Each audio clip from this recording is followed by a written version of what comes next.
Hello friends, today in this video I will show you how to install gadgets on Windows 11. So guys, firstly you have to open any web browser, then visit this website at gadgetpack.net.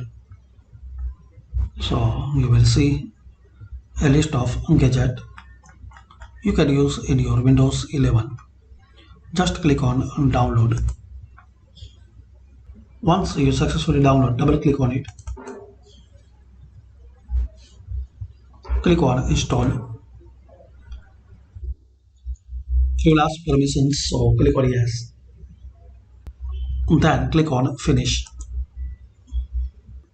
So guys, here you will see a list of gadgets in this right side corner, and also guys you can add more gadgets. So click on this plus icon, and here guys you will see a list of gadgets you can add as your requirement.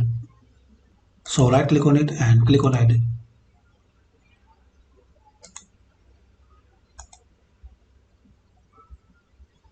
So hopefully guys you like this video. By the simple and easy steps we can know how to add gadgets to your Windows 11 PC or laptop. Thanks for watching. Please comment this video useful for you or not.